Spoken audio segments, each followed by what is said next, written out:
जेनिटिव, जेनिटिव case का मतलब possessive case.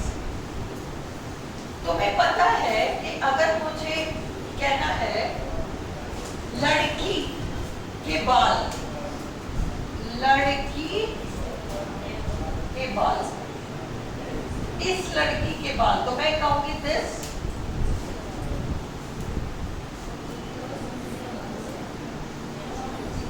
यही कहूंगी, यही कहूंगी ना, दिस गर्ल्स है, इसके बाद अपॉस्ट्रोफी है। बट सपोज ये एक वचन ना होकर बहुवचन हुआ तो हम क्या करेंगे? सपोज बहुवचन हुआ, अपन ने कहा लड़कियों का स्कूल, लड़कियों का स्कूल।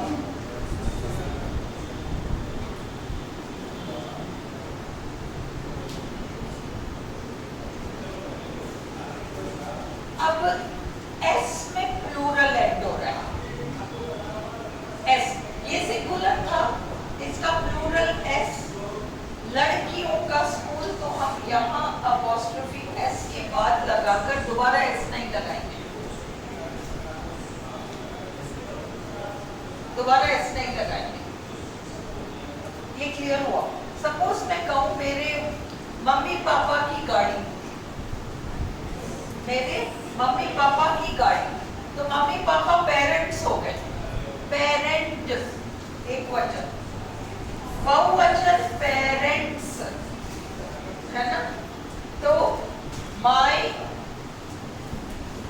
पेरेंट्स, और ये पेरेंट एक वचन और बहुवचन एस आ जाना, इसलिए अब मैं इसके बाद अपॉस्ट्रोफी लगाकर फिर यहाँ एस नहीं लगाऊंगी।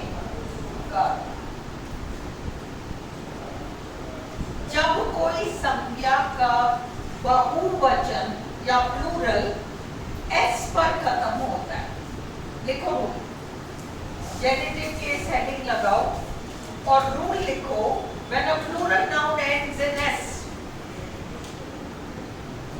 जब किसी संज्ञा का बहुवचन एस पर खत्म होता है, एस पर खत्म होता है, जब किसी संज्ञा का बहुवचन एस पर खत्म होता है, तो हम अपॉस्ट्रोफी का चिन्ह, तो हम अपॉस्ट्रोफी का चिन्ह एस के बाद लगाते हैं, तो हम अपॉस्ट्रोफी का चिन्ह एस के बाद लगाते हैं और उस अपॉस्ट्रोफी के बाद दोबारा एस नहीं लगाते, और उस अपॉस्ट्रोफी के बाद दोबारा एस नहीं लगाते। ये क्लियर हुआ?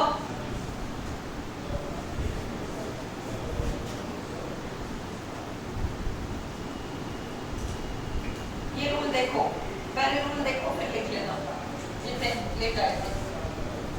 देखो, लड़की के बाल, लड़की गर्ल है ना, गर्ल, जितने रेस्पॉन्स दो इन सबको हो गया, गर्ल अपॉस्ट्रोफी एस लगाया, हम जेनिटिव केस कर रहे हैं, पोजेसिव केस, तो गर्ल अपॉस्ट्रोफी एस, गर्ल्स है। सपोज लड़कियों के बाल, ये तो एक लड़की का बाल है इसलिए गर्ल अपॉस्ट्रोफी एस, गर्ल्स है। लड़कियों के बाल, अरे जहाँ जाओ ये लड़कियों के बाल मिलते हैं, बहुवचन गर्ल्स है ना, प्लूरल गर्ल्स है ना, अब तुम लगाओगे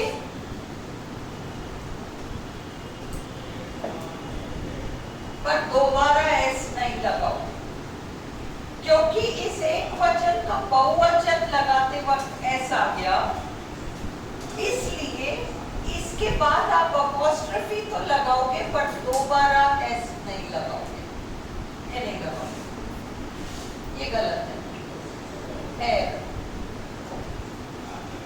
हाँ?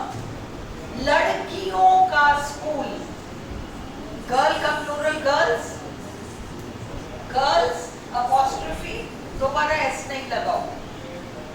किसी भी संज्ञा को प्लूरल बनाते वक्त उसका प्लूरल एस से बनता है, तो उसके बाद you will add N apostrophe but you will not add N S after the apostrophe. Is this clear? अब देखो, अब मॉल में जाते हैं, अरे आदमियों के कपड़े कहाँ मिलेंगे, औरतों के कपड़े कहाँ मिलेंगे? हाँ?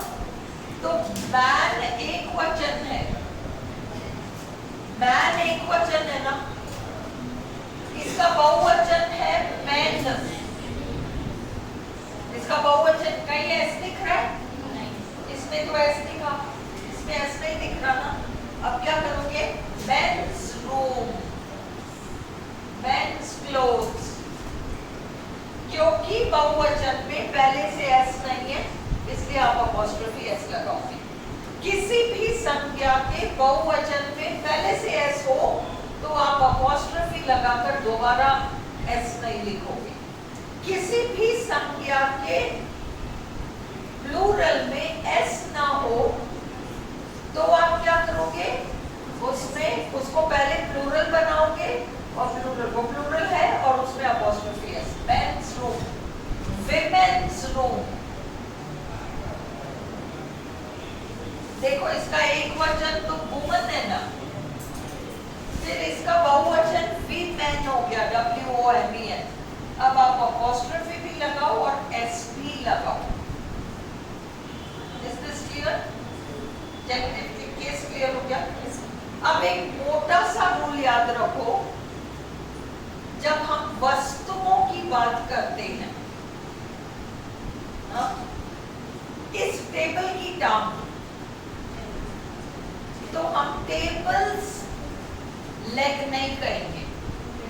निर्जीव वस्तुओं के लिए, न्यूटर जेंडर के लिए, फॉर न्यूटर जेंडर हम ऑफ स्ट्रक्चर लगाएंगे। ड्रेस का रंग, ड्रेसेस कलर नहीं करेंगे, ड्रेस का रंग, ड्रेसेस कलर नहीं करेंगे, कलर ऑफ द ड्रेस। निर्जीव चीजों को ऑफ स्ट्रक्चर से बनाएंगे। लेग ऑफ द टेबल, निर्जीव चीजों के लिए, for non living things, of structure में। The cover of the book, not the book's cover, not the book's cover, the cover of the book. The lid of the pen, the pen's lid, the lid of the pen. Huh? The door of the room, the कमरे का दरवाजा, the door of the room, not the room's door. The room's door was open. No, no. The door of the room was open. Is this clear? Clear है? Yes. हो गया generative case, हो गया। आपको सिर्फ ये याद रखना है, अगर कोई संख्या का प्लूरल पहले एस रखता हो अपने अंत में, तो उसके बाद आप अपॉस्ट्रोफी लगाओगे पर दोबारा एस नहीं लगाओगे। पर अगर किसी संज्ञा को बहुवचन बनाते वक्त उसमें एस ना जुड़े, ना एस हो, तो आप उसमें अपॉस्ट्रोफी भी लगाओगे और अपॉस्ट्रोफी के बाद एस भी लगाओगे। आज पद्मा क्यों नहीं आई? किसी को पता है? नहीं? चलो, इज दिस क्लियर? हो गया आपका जेनेटिव केसेस में उलझो मत। एक्सरसाइज है आपका, उसको देख लेना। बंद कर दो वीडियो, अब मैं नेक्स्ट स्टार्ट करूंगी। इसको